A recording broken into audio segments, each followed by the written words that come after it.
My name is Veerle Aertsen. I'm 46 years old. I had my diagnosis back in November 2010. And last year, 5th of May, which is Liberation Day in Holland, I had my DBS, which was a game changer for me. Quite apt, I'm a mom of isn't two and a girlfriend who I see when my kids are like this week away on holiday with their dad. So I enjoy my time here in Brussels and the nice weather like today, and love having cocktails in the open air. Sounds Okay, like a so decent life. absolutely. And I've been a patient advocate. I was lucky enough to be chosen to do PATI training course. I don't know if you know what it is. No, what's that? European Patient Academy on Therapeutic Innovation. So we've learned everything on on medicine developments. So I'm officially an patient expert for the European Medicine Agency. That's pretty cool. So yeah, very cool. Look into it because there's a fourth cohort coming on, and we need more people with Parkinson. Yeah. Can you tell me a little bit about your diagnosis, please? Well, it was awful. No, really? I kind of, as I said before, I first had a different diagnosis. I've got I was diagnosed with, they call it in Dutch, they call it Bechterew. It's kind of, I think in the UK they call it spondylitis ankylosans, which is kind of rheumatism. Yeah. And for that I was treated with biologicals. And then something went wrong with my immune system, and I started to have a tremor in my leg and in my arm. But it was at the same time my brother passed away from pancreatic cancer, and my husband didn't want to continue our marriage. So I went to my GP, and she said, Veerle, just stress, don't be too concerned, all will be well.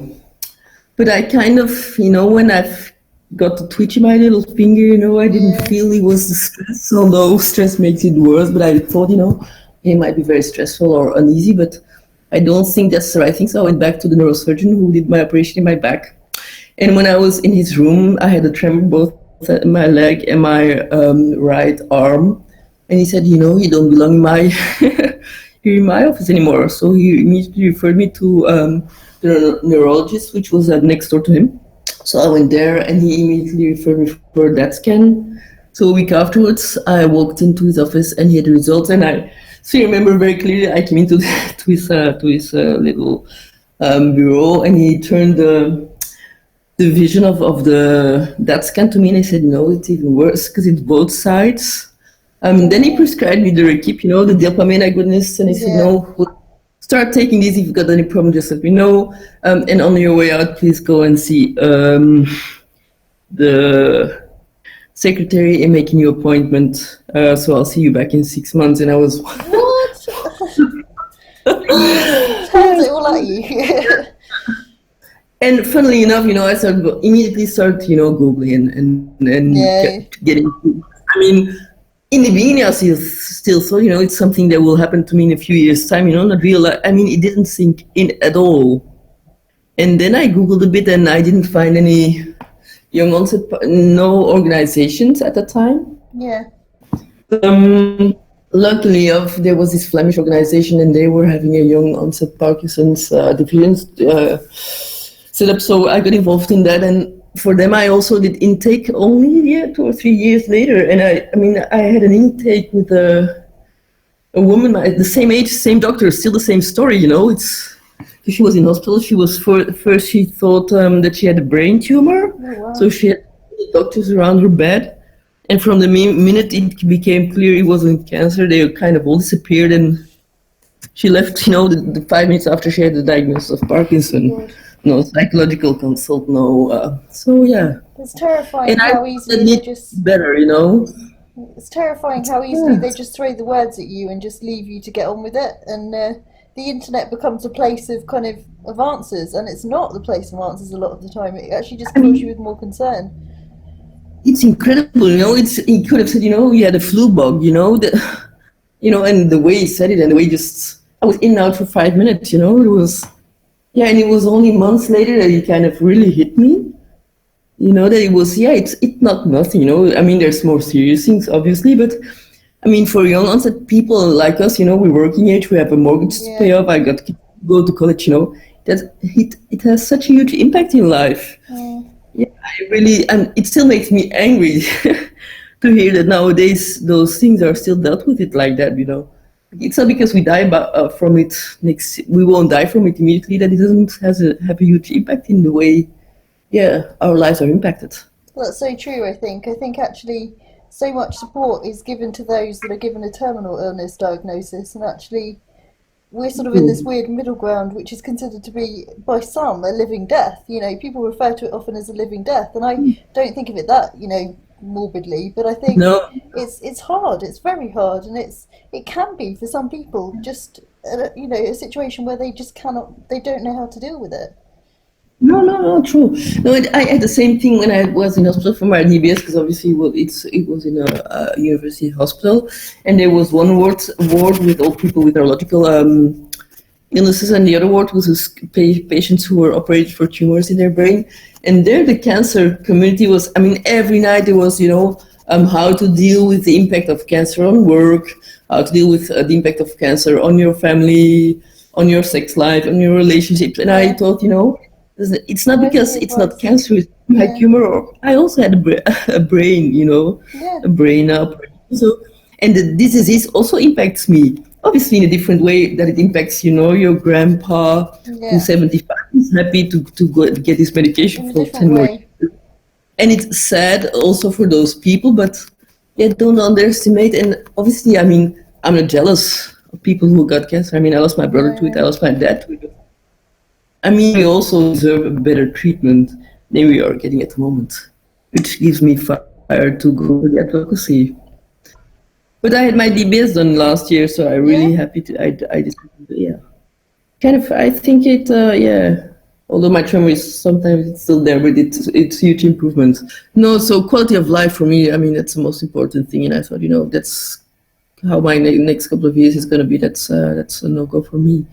And then with some literature and stuff, I thought, okay, I had nothing to lose basically, and I gained a lot out of it. So, well, it's a tough decision to make because obviously it's not nothing, and if you see the operations on the TV, but I was, in a way, I think if they suggest it to you, and you're eligible because you work, that means you work, you still you respond very well to your prolopa, your cinemat. Only 1 or is allowed the operation, so I think if you're being chosen and you're allowed to do it, if you're not as afraid of all the side effects of the operation itself, I think it's you should do it. Everyone's got to take the decision for oneself, but I'm very happy I was allowed to do it and I did it. I took my time. I went to speak to all different neurosurgeons, and the one who I felt most comfortable with, he was the one here in Leuven, Professor Lawton.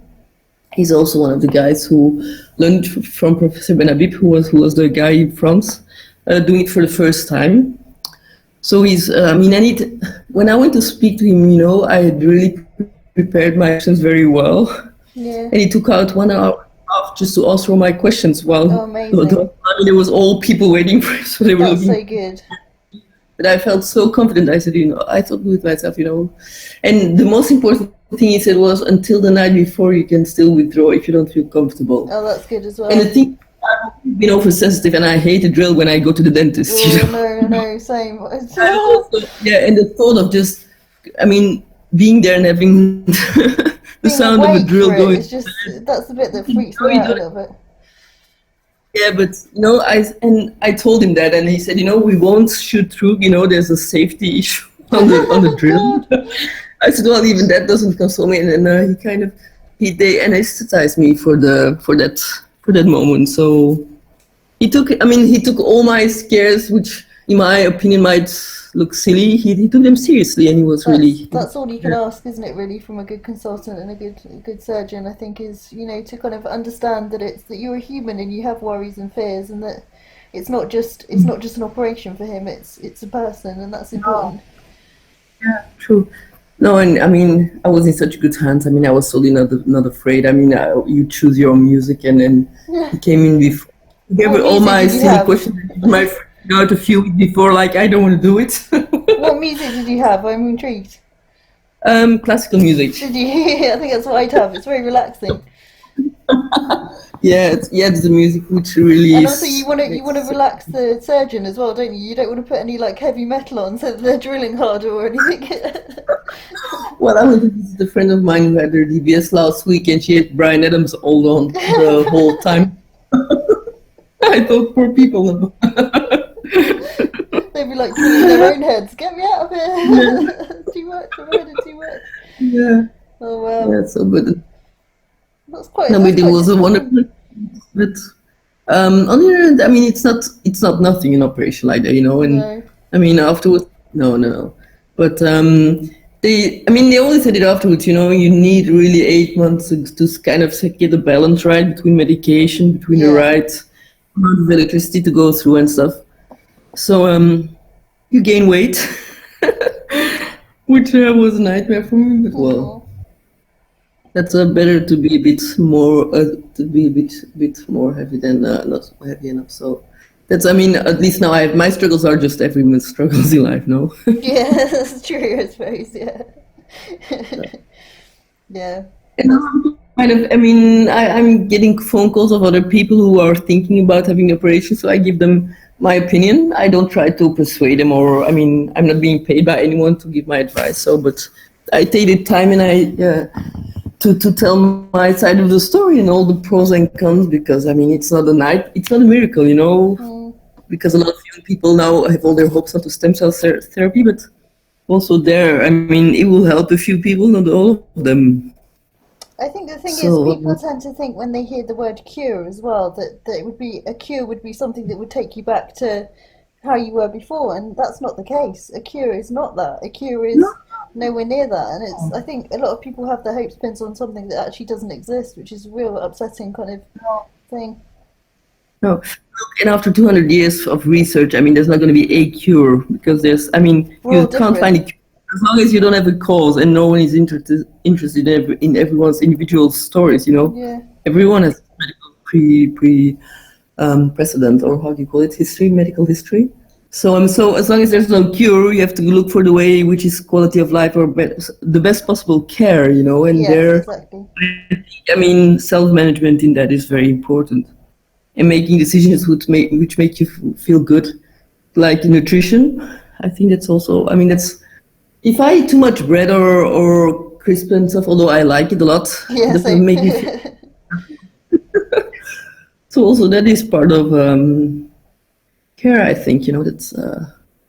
But I mean, I don't think there's going to be a cure for Parkinson. That's. Well, if you look at, we all have such different symptoms. It's like there's about 20 million different types of Parkinson's. It's kind of, there might be a cure that would work for you and make you a little better, but it might Yeah. not work for me. And I think that's the thing. You have to almost think this is not going to happen.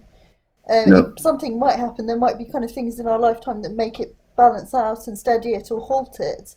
There might be things like that, or that can Yeah. help us live slightly better lives. And that's why I'm sort of putting a lot of my energy into technology, because I think Absolutely. technology can really Absolutely. help and sort of step up and help the medication to be more powerful, really, I think. Well, in that respect, I think DBS is excellent technology. Yeah, If exactly. It's the you, ultimate technology. I mean, the best thing is if they overcharge me, I immediately have such a massively bad response, and then the doctor or the technician said, it's a proof it works well, but Yeah.